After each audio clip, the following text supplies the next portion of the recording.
perspectives from a CS research experience for undergrads, or basically more on the side of graduate school and research, kind of in this computing area. Plan for today, so kind of first I'll be going over some alternatives to computing, or at least careers within computing, and then talking more about what is exactly a research experience for undergraduates, which will be abbreviated to REU. Then talking about my experiences having done an REU this past summer, then going over should you do an REU, and then some insights into how to actually participate in one if you so would like to. And so, like I mentioned, before we actually talk about the research experience itself, I figured I should at least talk about and bring to awareness about the alternatives that we do have within computing. At least going to this school here, we do prepare you very well for like industry positions. So for example, when you first finish your undergrad, you can, with just your BS, however long it takes you, you can jump right into a software engineering position, often with the title of software engineer. But again, as we do prepare you well for those positions, it is not the only career path, and you should at least give some thought to some of the other alternatives out there. Some of the other ones including graduate school and research, the one I am going on, consulting. So if with your computing expertise, with whatever classes you may have taken, you can choose to consult for law firms whenever they need any technical expertise, or even consulting for in businesses for whatever reasons they may need. If say you jump into industry and you don't exactly want to pursue further within engineering or sit like coding behind a desk, you can jump into project management. And then on top of that, there's also government positions, helping out with nonprofits, teaching computer science, working with startups, and then freelance work. As we all know, within security, you can always do some kind of freelance work with either penetration testing or going after bug bounties and such. One of those alternatives that we will be focusing on today is graduate school and research. Now note that of course this is far from my specialty. Almost all the faculty here at Cal Poly know a lot more about graduate school and research than I do, considering they went through the whole graduate school dilemma to get a PhD. And I am a very, very early stage in this as I am applying to graduate schools and hopefully hearing back soon to figure out where I might be going. And note that while most research positions are associated with either at least having a master's or even having a PhD, there are positions out there that do not necessarily require a grad school diploma. Some labs out there may just ask for or even take you on with just an undergraduate degree, but it may be a little harder to compete with other people who actually have masters or PhDs. And I mentioned that when considering the grad school route, if you should stop at a master's or pursue a PhD, that ultimately depends on your career goals.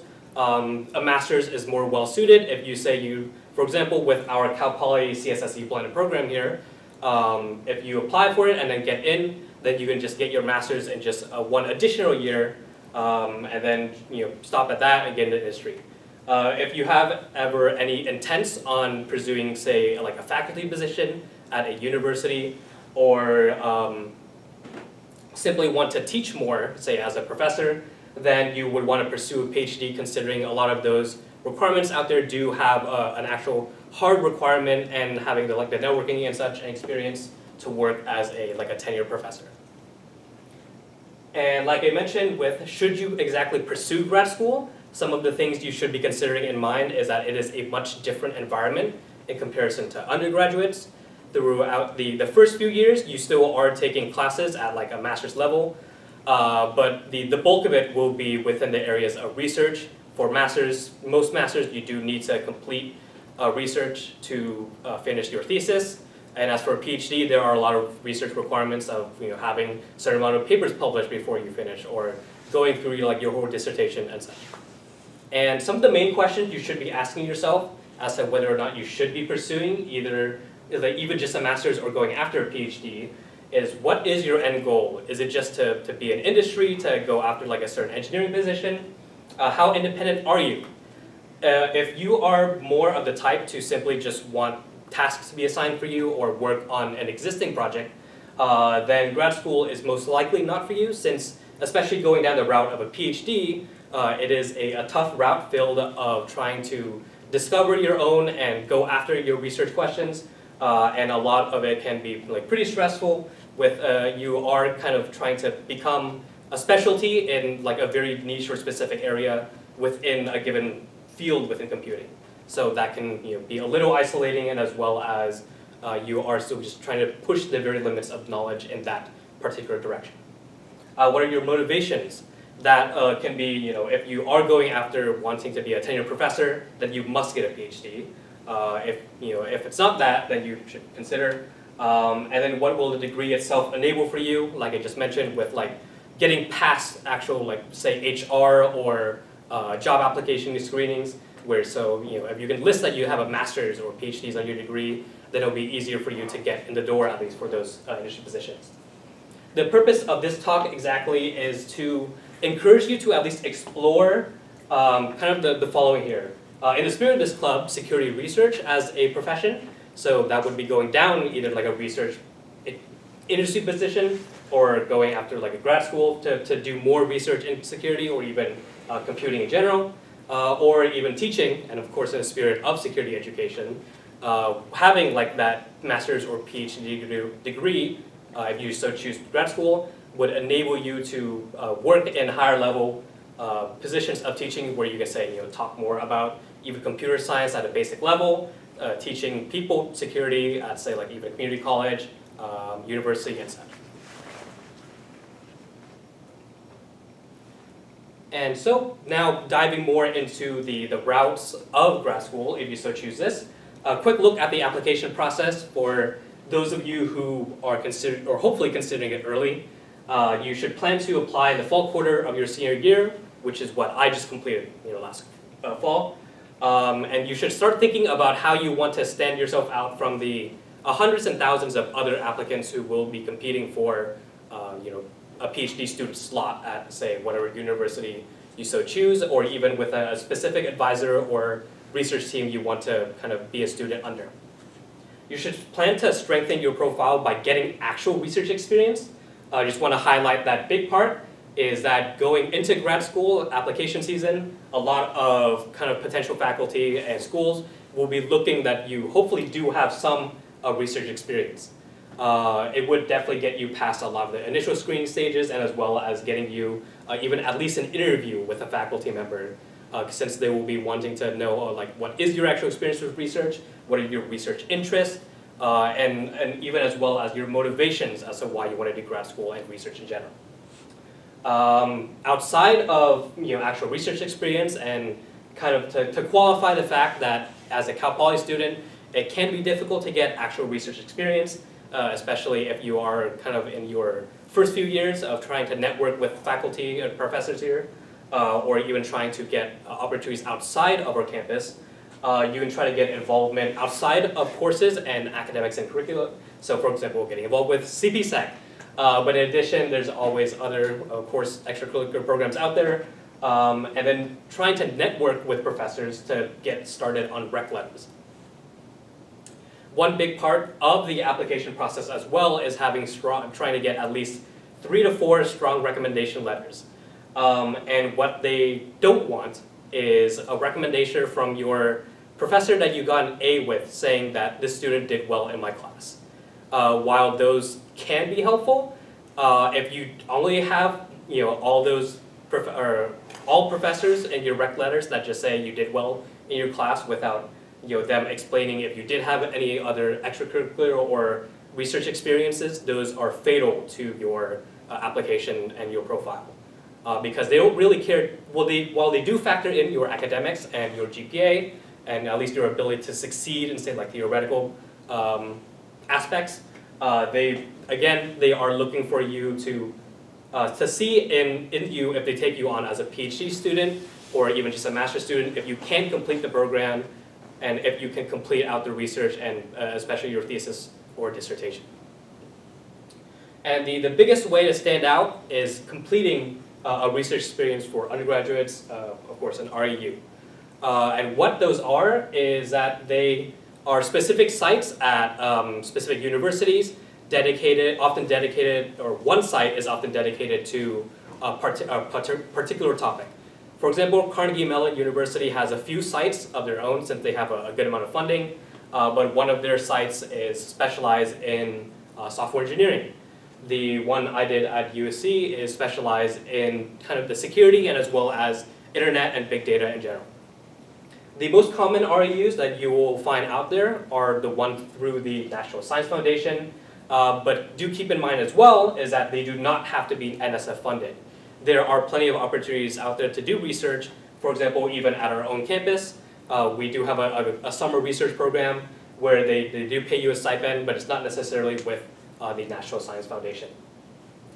And then just kind of the last kind of common information for an REU is that stipends are available. So like maybe they pay you a few hundred or even 1,000 a week to complete work there, or they also offer you with possible free housing to live either on campus, on site, or housing assistance with somewhere else. The nice things about working or doing research over the summer, say, at a REU site is that you do get to experience a possible new location. If you do apply to, say, something out of state or even a different region of the state that your home region is in. And then as well as it's a great opportunity to network with faculty there in hopes of eventually applying back there for grad school. You so continue on after the REU, your cohort members or other students from other universities, rec letters from your advisors. Hopefully, if you complete an REU, that would be a nice benefit of that, and as well as publishing opportunities for a paper. And so to talk a little bit about my experiences with a REU, this past summer I completed it at the USC Information Sciences Institute down in Marina del Rey in SoCal, so around 30 minutes from downtown LA, about a 40-minute bus drive from the USC campus. Funny enough, 40 minutes is only about 10 to 15 miles there, which is LA traffic. The site name was called Safe, Usable, Reliable, and Fair Internet. And like I mentioned before, each site will have its own specific topic that the faculty participating on the REU will be specializing in. So at the USC site, they specialize in internet in general, but working with kind of big data or aggregating it for the purposes of, for security, for safe usability or user interface, and reliable internet for networking and such. I post a quick snippet here of kind of the information they have on their site. So for example, for a 9-week program, they paid $6,000 a week just for any general expenses and as well as like some kind of payment. They paid for some meals, some travel reimbursement, so any Ubers I took or any flights that were to and from the program initially or at the end, they paid for that. Housing was free on USC campus. If you're familiar with USC, normally housing and registration, going to USC is an exorbitant price, but fortunately that was free for the summer for me.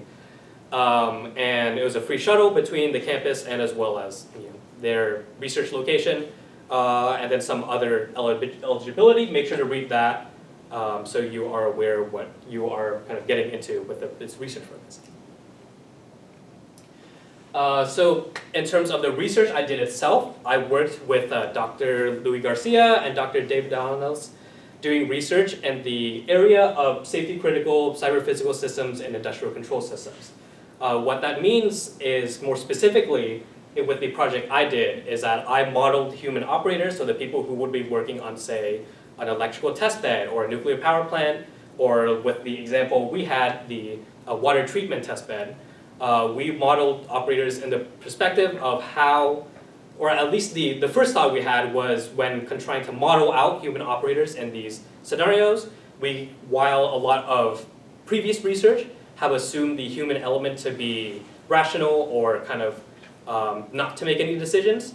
That's clearly not the case, as with the ideas of people are prone to mistakes. People can in the pressure environment, they can quite easily make mistakes or just choose the wrong decision, just simply because any instinctual or behavioral kind of decisions that went wrong. And so we did that, and of course it is a difficult problem to work on due to having to consider in the expansiveness of the human behavior and human element in general. But that's the research I worked in. Just wanted to tie it to, and well, at least, so I'll talk about it later actually. But the results that came from my experience at the REU is that the main big one is that I published the work we did over the summer to an REU specific workshop over in Denver, and then I had the opportunity to then have a fully funded trip by USC to travel to Denver for a few days and present my work there, and as well as get to meet other people attending the conference that was co-located with it, and as well as talk with other people involved with the workshop with other undergraduates who also submitted and got accepted to the workshop conference then. It was a good opportunity to research or to network with people at USC ISI and as well as with my other cohort members. It was a nice experience living in downtown LA, even though I am from SoCal. I've been mostly situated outside of the boundaries of LA, so it was nice to experience, what it was like living on campus and such. And then I had a strong rec letter going into grad school applications from my advisors at the research opportunity there, just to going into the grad school applications. The image there is the citation of the paper I had, as well as the full workshop title that it was published to. And just kind of a last few notes on the experience itself. The really nice thing, one of the really nice things about the research experience is that there are tons of things to learn in comparison to any experience you may have had, say, with an internship, or even what you do learn in classes, or even what you learn just in college in general. For a more specific thing first, I learned a lot about what faculty or research faculty, PhD holders were working on. So kind of gives you insight into the current problems going on, or research questions going on within the kind of the specific fields in that REU site, what the other students were working on, and how as an undergraduates, even with kind of a limited experience in their soft skills and technical skills, what they were able to work on, and as well as having an opportunity to work on the soft skills involved with research. A lot of those soft skills kind of boil down to being able to digest papers really quick, so that you can figure out how you can apply those works to ours, or figuring out how to figure out what questions are being worked on at the moment and how to extend those and such. The other biggest thing that I learned there was that when we do talk about cybersecurity, a lot of it has kind of focused around the ideas of, say, hackers, or even in an industry context. But at the site there, security was used in a broadness. The research project that I worked on more considered security from the perspective of safety for users and operators. So making sure operators working in a safety critical plant don't get hurt.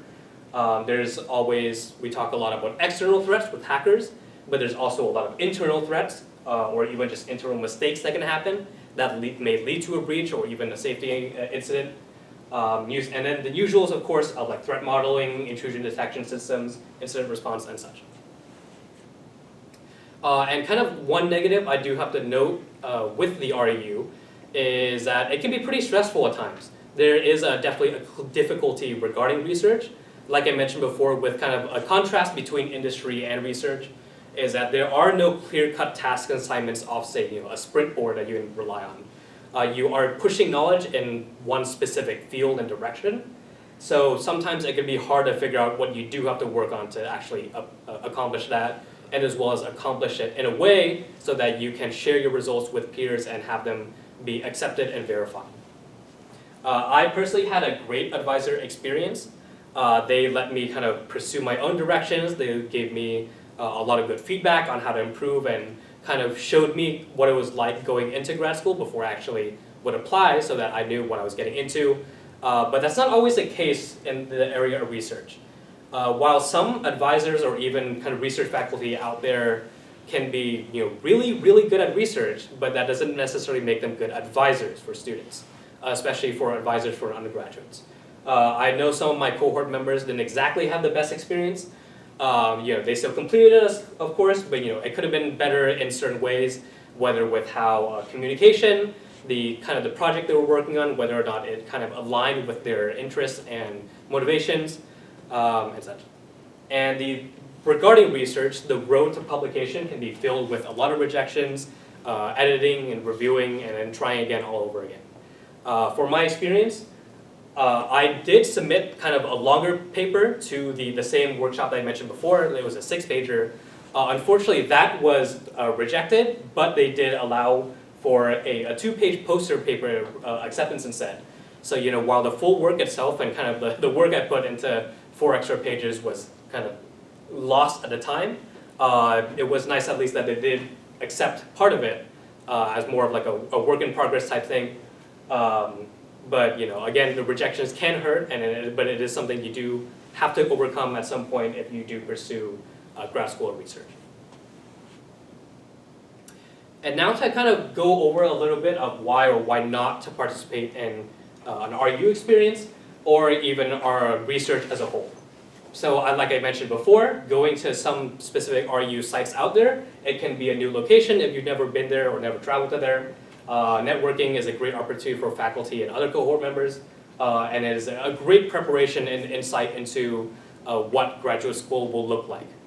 And it is as well as a chance to explore the possible career path of research before committing to grad school, and especially as a good time while you're still in your undergraduate before you move on to your careers. And it is a little harder then to kind of switch kind of career paths then. The negatives to it is that the compensation in it is much less in comparison to industry internships. I still worked about 30 to 40 hours of work a week, but again, I was only getting paid like $600, $900 a week there. So definitely not as high as what I could have been getting in, say, like an actual industry position internship. There's, like I mentioned in the last slide, difficulties associated with research in general. The advisor experience may not be to your liking. And the hours are not necessarily defined at 40 hours a week. And what I mean by that is it can fluctuate a lot depending on whatever deadlines may come up. This can be both a pro and con in the perspective of, say, 1 week you may only be spending 15 to 20 hours and then you get finished what's expected of you as, say, as just a student. But some weeks, if, say, there is a paper deadline for a specific conference you and your advisor are targeting, then you may be working 50 to 60 hours a week on weekends or after kind of defined hours of 9 to 5, just so you can kind of get the paper out in a good quality state, so hopefully you do get accepted for that. So that can vary and fluctuate a lot depending on the season. And now after saying all that, if for those of you who are interested in an REU, a lot of them are due relatively soon, within like a month or two. I would start looking into them now and start preparing your application, and what I mean by that is get your transcripts, kind of like saved so you can attach those onto your applications really quick. Start writing any statement of purposes or at least your ideas for them. So a lot of statement of purposes required by the RU applications will ask you why you are interested in this RUs in general, why you want to do research as your like kind of intrinsic motivation, what are your future career goals, do they align with kind of going to grad school research, and what exactly are your interests within the specific fields of computing. And as well as you should probably have some letters of recommendation lined up too. The next big idea is that you should have is it should be networking or asking around professors here to see if they may know someone at another site who needs some additional help on a project, whether that be it is for the REU site or even just to find some kind of research experience in general, or even get directly recommended into an REU with the help of someone you know. And as well as you should be emailing professors that may or may not be possibly listed at the site you're interested in. If say there is a specific listed project that you're interested in with a professor, then you would try to kind of cold email out to see if they would like to talk to you first before that might help your chances with the applications and such. It doesn't hurt to try, of course, as long as you're not spamming them. That would kind of result in either like a blacklisting or negative experience that may could negatively impact you in the future. But feel free to give at least one follow-up to your original email after like a few weeks and you haven't heard anything back. Professors get a lot of emails, so sometimes your email can be missed, but they may have actually did want to get back to you. So again, it doesn't hurt to try. And some ways to prepare yourself now is that you should be looking into coursework as much as you can in relevant areas. This may be more applicable to people who are in their first and second years as they work towards that. And while it's not fully confirmed, some REUs are aimed at people who have never had any research experiences at all.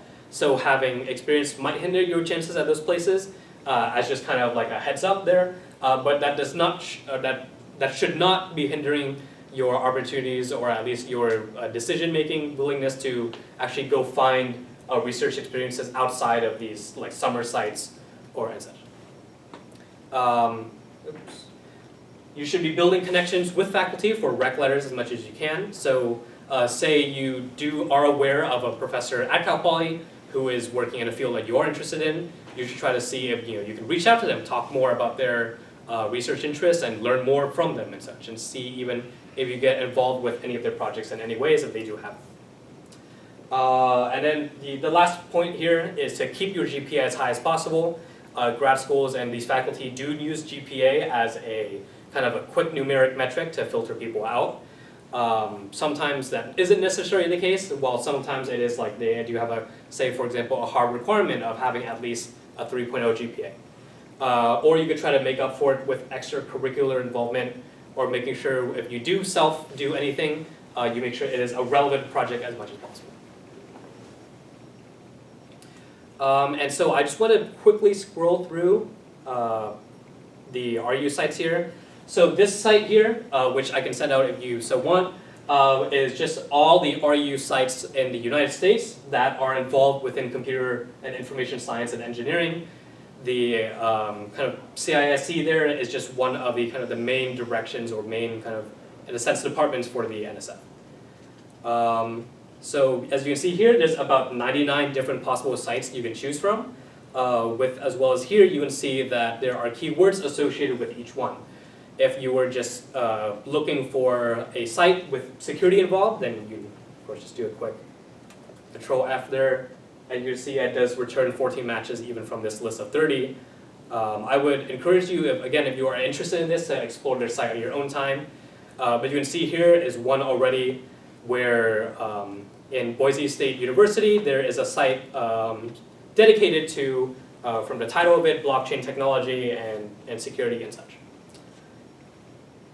And do keep in mind that not all of these sites may be to your liking, depending on where you have been from a home region, or just where you simply want to end up in the summer. But I would encourage you to apply to a decent spread from maybe some more perceived to be popular locations. So a lot of those may be in like California or Carnegie Mellon's Pittsburgh area. Those are most likely often high applied to areas, just given their geographic location and popularity of those schools. But you should also look into some other, maybe like some more less popular states that should apply to programs there. And while I did show you kind of a list for the RU sites associated with the National Science Foundation, they do not necessarily have to be through the NSF like I mentioned before.